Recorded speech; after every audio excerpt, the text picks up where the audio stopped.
Have you ever thought that there is so much simplicity to keeping meat, a technique even the most common of people can learn? An ancient technique will take only one main ingredient for 20 years or more of shelf life for meat. Who better to learn from than the Amish, a people who have spent their generations perfecting preservation techniques? Today, we will explore the star of our preservation journey, high-quality salt. You'd think that all salt is created equal, but nothing could be further from the truth. Indeed, the salt used to sprinkle over your French fries differs immensely from the salt needed to preserve your meat for a century or more. 2. The Amish people did not invent the salt preservation method, but are instead the masters who have perfected it over the years. The point of origin, though, is built upon ancient foundational techniques established thousands of years ago by the first civilizations. Looking back in time, we find that the Romans and Egyptians were pioneers in food preservation. They discovered that salt acted as nature's pause button, preventing food from spoiling. Interestingly, the Egyptians even used salt to preserve their mummies. Talk about thinking outside the box. While I wouldn't recommend employing their mummification practices on your Sunday roast, the fundamental principle of using pure, high-quality salt remains relevant today. 3. But what does good quality salt even mean? Okay, well, first let's figure out what it isn't. The table salt in your kitchen probably won't cut it. Many of the modern table salts are infused with anti-caking agents, iodine, and other additives that our ancient ancestors never even heard of. You want pure salt pure, meaning pure salt. Some great choices are pink Himalayan salt, mined from ancient seabeds and containing trace minerals that give it a lovely rosy color. Sea salt, collected from the evaporation of seawater, and Celtic sea salt, which is grayish in color and contains moisture-rich crystals. Even rock salt from underground deposits can be used, as long as it is food grade and not the kind you sprinkle on icy driveways in winter. 4. The more fun part is, in ancient Rome, soldiers sometimes received salaries paid with salt. Hence, salary derives its name from the Latin term salarium, which directly means salt money. One may say the Roman soldiers really are worth their salt. That is, after all, where this very expression is coined. This isn't just a tradition for the Amish, though. It is experience that goes centuries back. Pure salt draws moisture from meat, with no added chemicals or additives that may interfere with curing. In fact, it could be described as nature's own preservative since the time of pharaohs and Roman legions. 5. Did you know that in medieval Europe, salt was referred to as white gold? Some cities became incredibly wealthy solely from salt trading. For example, Venice built a significant portion of its fortune on salt commerce. The oldest known salt works in the world, discovered in China, date back to around 6000 BC. That means humans have been harnessing the power of salt for food preservation for at least 8 millennia. When selecting your salt, remember the simple rule: less is more. Check the ingredient list on your salt package. If it contains anything other than salt, keep looking. You're not being overly particular. You're following in the footsteps of countless generations who understood that the purest ingredients often yield the best results. 6. Although it may seem excessive to fuss over salt, when planning to preserve meat for years or even decades, using the right type of salt is crucial. The beauty of this ancient method lies in its simplicity. In a world where we've sent rockets to Mars and cloned sheep, sometimes the oldest methods are still the most effective. You might wonder why anyone would bother with these old-fashioned preservation techniques in the age of sleek refrigerators and high-tech freezers. Wouldn't it be easier just to toss that meat in the freezer and call it good? Let me tell you why this old-school preservation method is not just surviving, but thriving for some pretty compelling reasons. 7. First, let's discuss the unhappy reality of power outages. Perhaps you have experienced the stress of a storm knocking out your electricity, leaving you to worry about your seemingly reliable freezer. All that perfectly wrapped meat begins its slow journey towards spoilage, and you are left wondering how long the outage will last.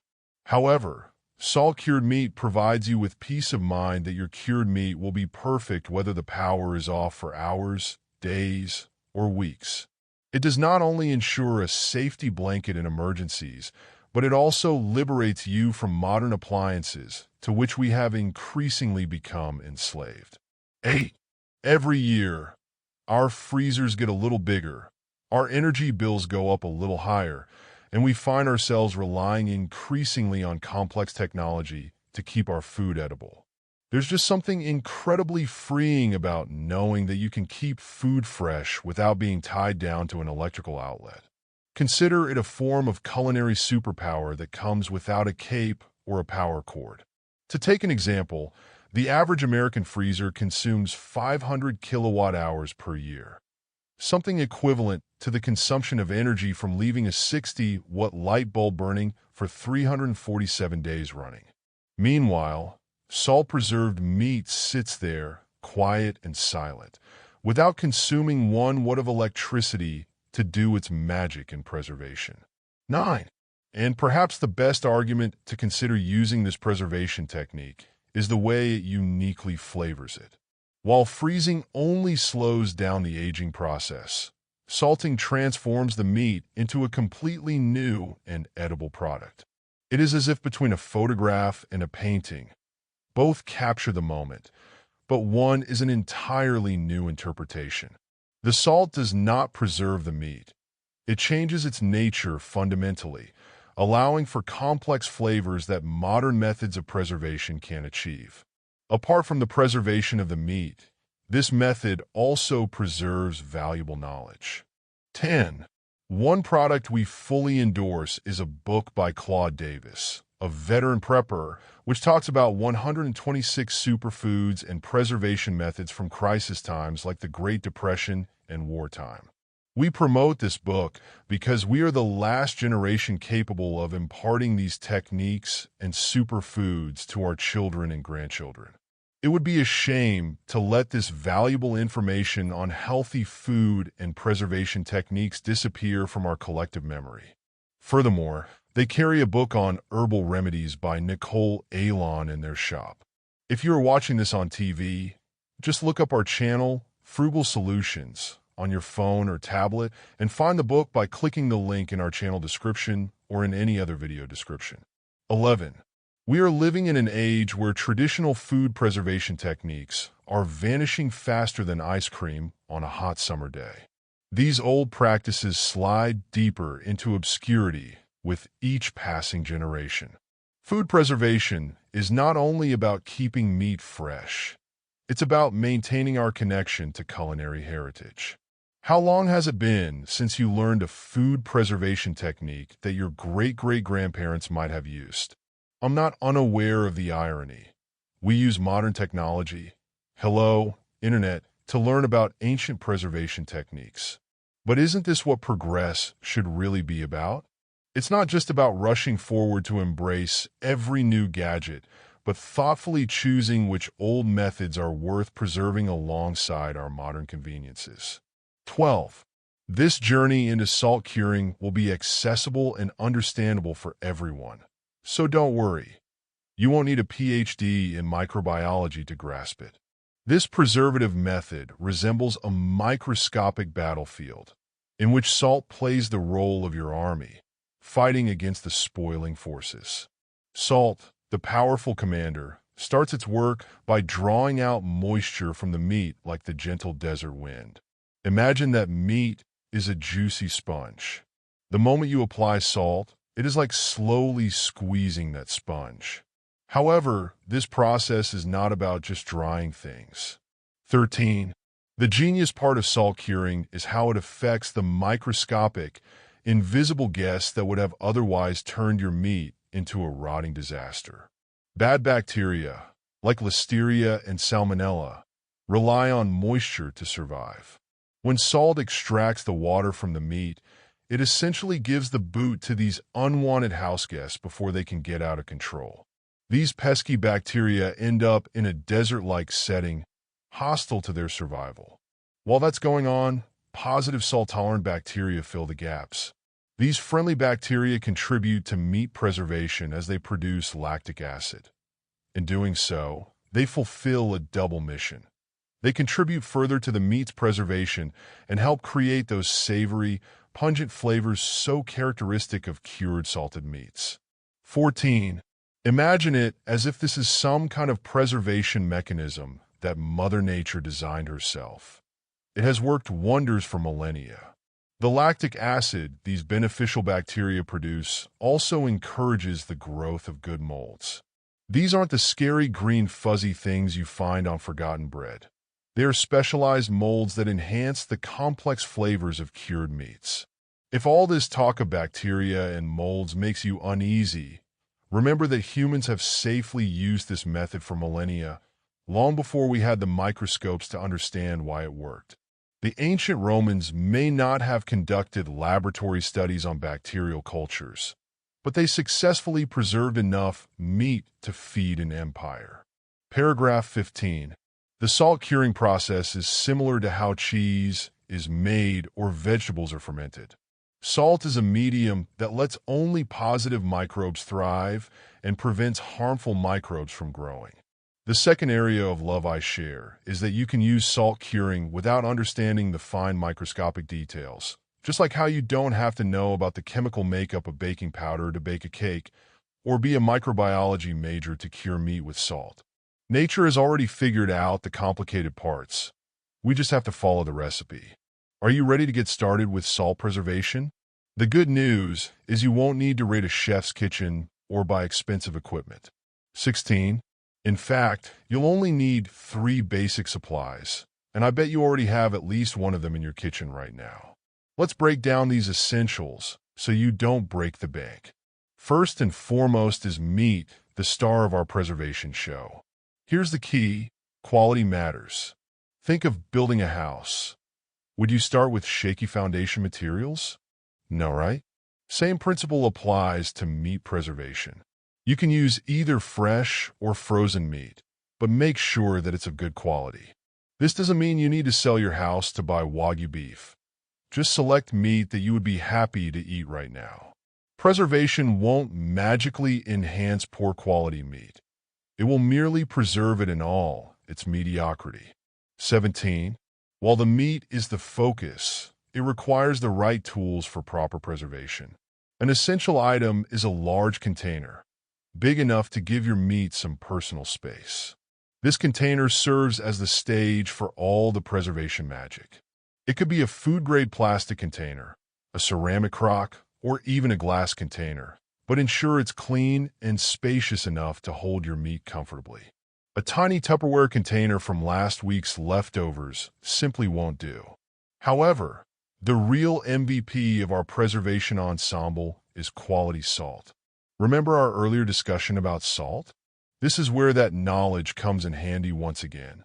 Paragraph 18. You want salt that is as pure as a mountain stream, not table salt with anti-caking agents or iodine. Carefully read the ingredient list on your salt package.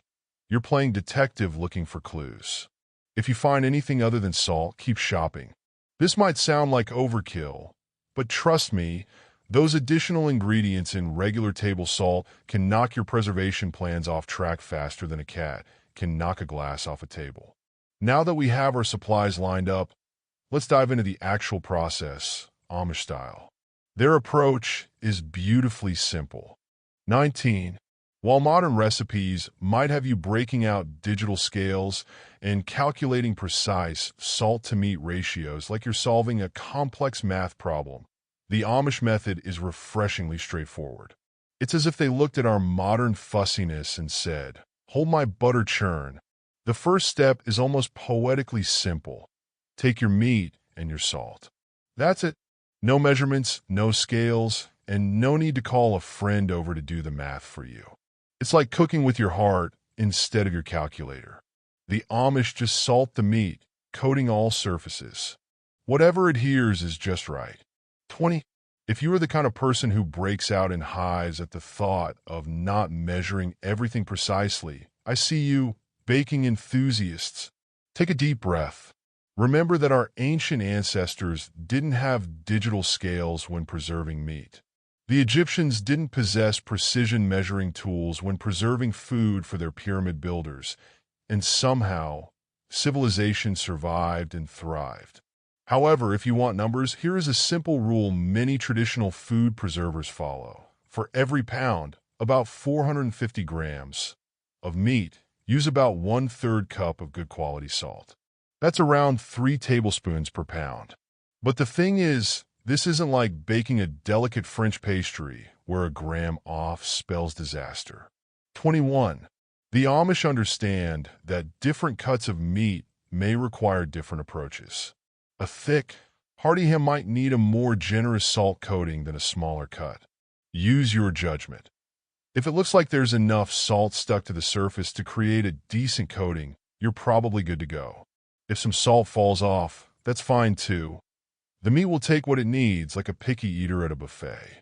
Speaking of applying salt, here's a technique that works well. Pour some salt into a bowl and use your hands to apply it.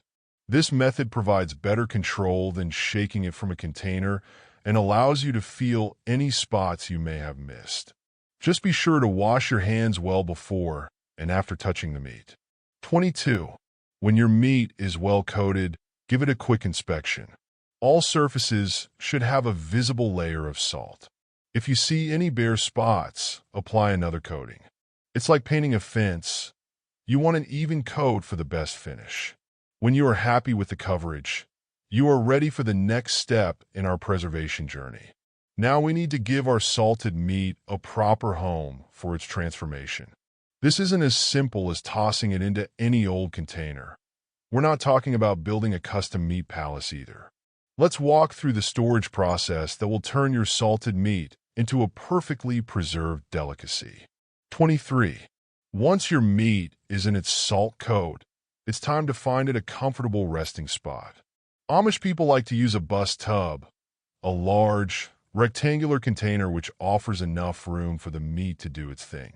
Panicking if you don't have one lying around, though, is completely unnecessary, since a vegetable crisper from your fridge works well, or any other food-safe container which is large enough. It's at this point where things become intriguing, and where the Amish prove themselves preservation-wise. Instead of big pieces of meat inside the container, they rather keep smaller pieces placed on a cooling rack. There is not just aesthetic reasons, but it does have scientific roots. With salt starting its process, it begins to take away moisture from the meat like some mini dehumidifier. If you leave the meat in this salty liquid brine, it can end up saltier than a sailor's vocabulary. 24. But if you're preparing a large ham, or some other giant cut of the beast, then that's exactly what it needs. That piece will automatically absorb some of that briny bath, with more balanced preservation spread throughout the meat. It's like the distinction between a swift shower and an indulgent tub soak. There are times to be fast and times to luxuriate. If you do not have a cooling rack handy, who needs extra cooling racks anyway? There is no cause for panic. Clean chopsticks or rolled aluminum foil can even be used to create a sort of makeshift riser that gets the meat up off the plate. It doesn't get to swim around in its brine, a small meat hammock. 25. I should mention an important lifesaver for saving your bacon from itself. That is, should you not establish any sort of elevation system or mechanism, there's going to have to be some more intensive interaction with your meat. Plan on liquid removal once every 12 hours. It's like babysitting, but instead of changing diapers, you're simply pouring off some salty water. Not too bad, right? The container placement is also important.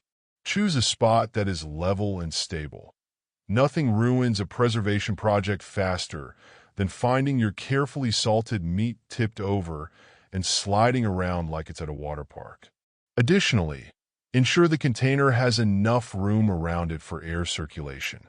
26.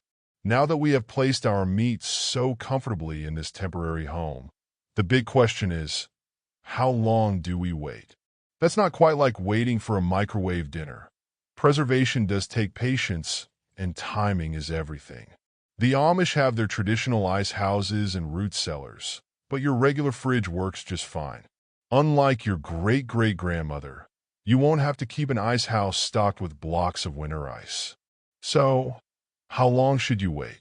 The minimum stay at this salty spa is 5 days, roughly 120 hours of quality time between your meat and its salt coating. Larger cuts of meat, like a ham, might need to vacation there for 8 or 9 days. 27. Here's a neat trick for determining when it's ready. Watch for liquid. In the beginning, you'll see quite a bit of moisture being drawn out. That's the salt doing its job. Over time, this liquid production will slow down and eventually stop. When you stop seeing new liquid, that's a good sign your meat is ready for the next stage. But what if you're busy and can't check on it exactly on day 5? Don't panic. This isn't like baking a cake where an extra 5 minutes can spell disaster. The window for success is quite forgiving. Anywhere from 5 days to 2 weeks is perfectly acceptable. It's like sleeping in on the weekend. An extra bit of time won't hurt anything. 28. Temperature consistency during this waiting period is crucial. Your fridge should be kept at a constant temperature. You don't have to adjust the settings just because you're trying to fit last night's leftovers in there. Think of it like a pet. You wouldn't keep changing its environment, would you? The same thing applies to your curing meat. During this waiting period, you might notice some changes in the appearance of the meat. It will probably turn darker and firmer. Don't worry, this is quite normal. Remember, this waiting period isn't just about passing time. It's about transformation. Every day, microscopic changes are occurring that will contribute to the final flavor and texture of your preserved meat. 29.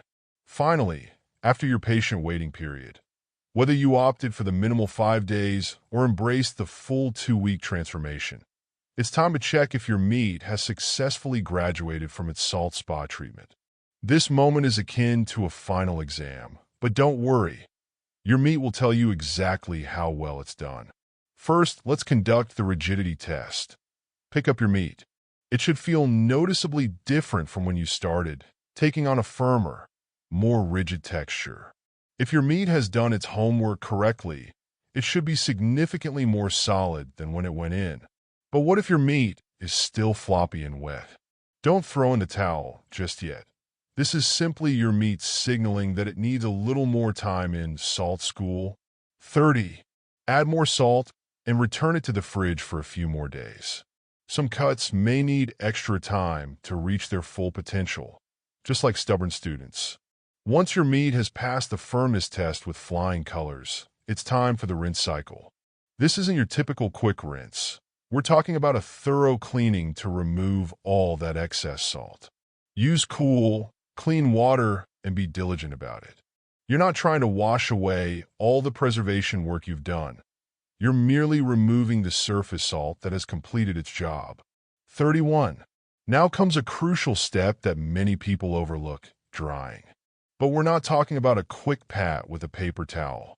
You're going to need a non-pilling towel, aka a towel that won't shed all over your meat. Really scrub the surface of the meat. Any moisture left on the surface is like inviting unwelcome guests to the party. And we definitely don't want to roll out the red carpet for those party crashers. The meat should feel not only dry to the touch, but also slightly tacky. This texture change is entirely normal and signifies that the preservation process has worked its magic. 32.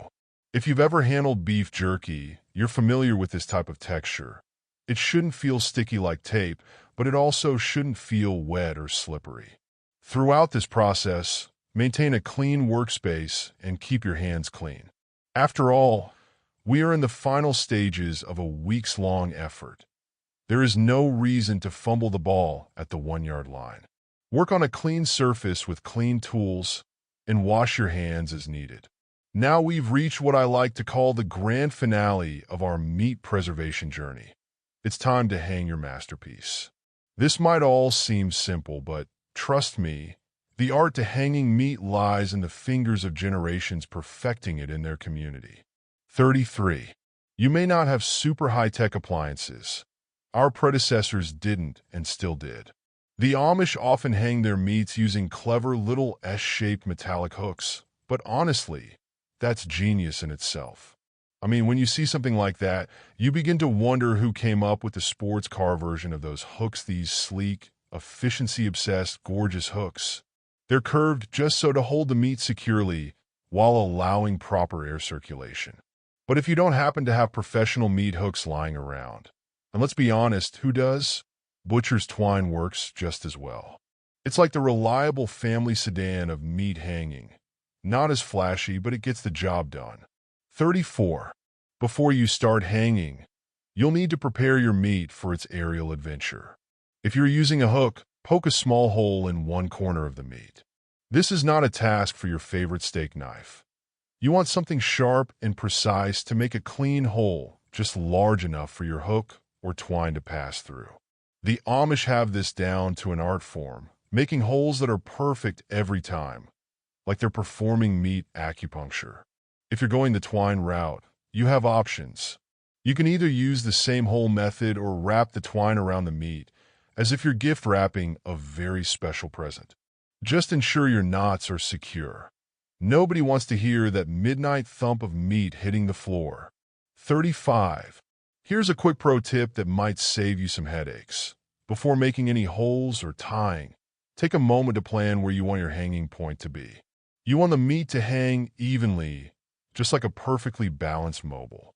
If your hanging point is off-center, your meat will hang at an angle, which might make for an interesting conversation piece, but isn't ideal for proper preservation.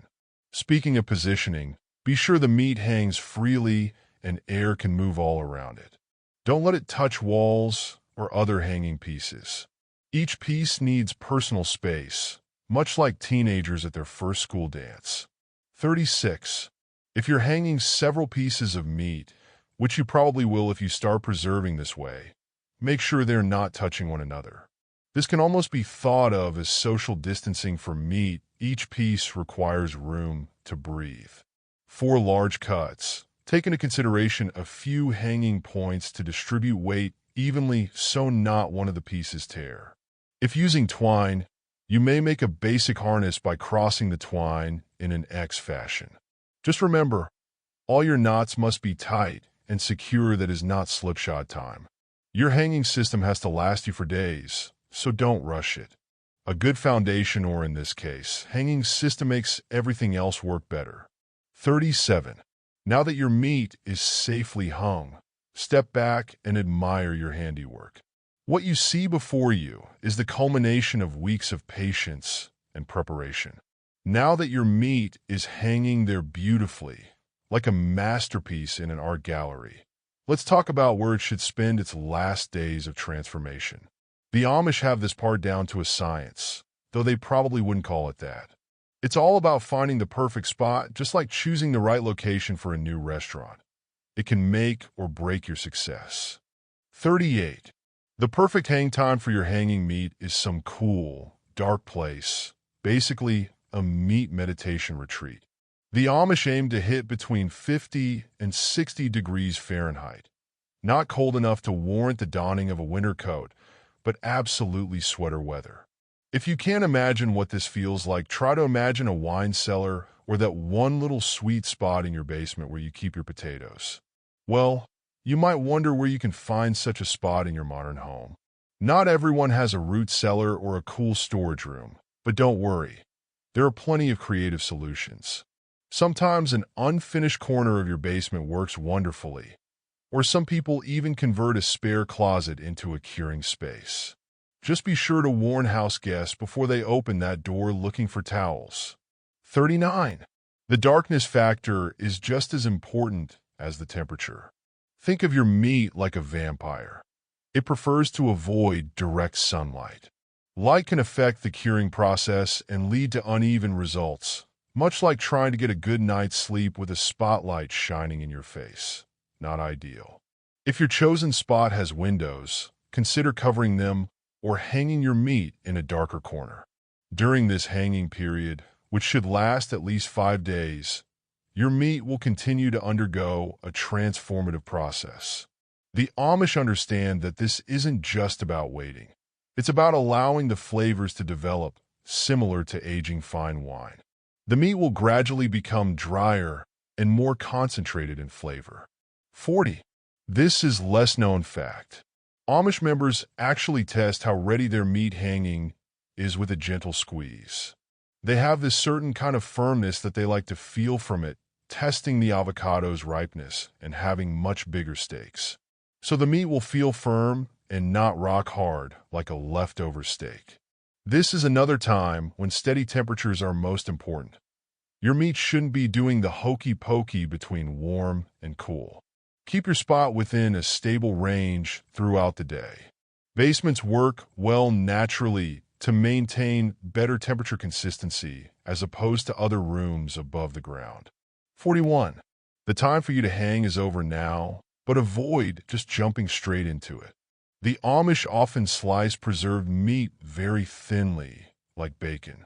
They then give it a brief fry in the pan, not exactly cooking, but rather transforming it into something that will make your taste buds rise up and clap their hands. Because heat brings out all of that complexity built up during the curing process, much like the final detail in a well-composed symphony. After all that waiting and watching, 5 more days have passed, and your patience is about to be rewarded. This moment is the culmination of your efforts, like unwrapping presents on Christmas morning, but instead of toys, you're unveiling perfectly preserved meat. 42. Before you dig in with your fork, let's talk about the final steps and some clever tricks the Amish have up their sleeves to make sure everything is just right. When you first taste your preserved meat, you might notice it is quite a salty kick, possibly saltier than your great-aunt's commentary at family reunions. But don't panic if your first taste sends you scrambling to reach for a glass of water. The Amish have an exceptional solution for this universal problem, and it is easier than you might realize. Simple water bath. Yes, you read that right, plain, clean water. 43. The science behind it is wonderful, and slowly osmosis starts to do the magic. By watering out, a balance is gained, and from the meat out into the liquid, excess salt will go in. It really is like nature's own desalination plant. The length of this salt reduction bath has to do with how salty the meat was made and how you need or want it desalted. Start with about an hour and test it. If it's still too salty, let it soak a bit longer. It's akin to adjusting the seasoning in a soup. You can always add more time, but you can't unsoak it. Some folks find that changing the water once or twice during this process speeds things up, giving the meat a fresh start. 44. Here's where you need to channel your inner Goldilocks. You're looking for that just right moment. Too little time in the bath, and your meat might still be too salty. Too long, and you risk losing some of that wonderful cured flavor you've spent weeks developing. The perfect balance is when the saltiness enhances the meat's flavor without overpowering your taste buds. It's like finding the ideal volume on your car radio. Not so quiet that you can't hear it, but not so loud it drowns out conversation. Once the salt level is just right, your preserved meat is ready for its grand debut. 45. Slice it thin and fry it up like bacon, the Amish favorite. Add it to stews or soups for an incredible flavor boost, or serve it as part of a charcuterie board that would make any foodie swoon. The possibilities are endless, like a choose-your-own-adventure book, but with more delicious outcomes. But here's the really cool part. If you have done everything right, and with all these detailed steps, how could you not? Your meat can last for an impressive 20 years or more. That's longer than most marriages in Hollywood. Of course, you'll probably enjoy it long before then. Who has the willpower to wait 20 years to taste something this good? 46. It's like having a time capsule in your pantry, except this one is both edible and utterly delicious. Just remember to store any uneaten portions in a cool, dry place. Think of it as providing your preserved meat with a lovely retirement home, where it can spend its days until you're ready to enjoy it. After all your hard work, proper storage is crucial to ensuring your masterpiece receives the gallery showing it deserves. 47. In summary, the technique of salt curing is an old art that serves to not only preserve meat, but also tie one to the past. If one understands the science behind salt preservation, chooses the best quality of ingredients, and follows the easy techniques passed from generation to generation, you will also master the art of preserving meat. So the next time you happen to end up with this abundant meat, keep in mind that a little salt and patience can turn it into a culinary treasure good for the rest of your years. So go ahead, try out this age-old method, and take pride in knowing that you are carrying on in a tradition that has been tested by time, bringing flavor and nourishment to generations yet unknown.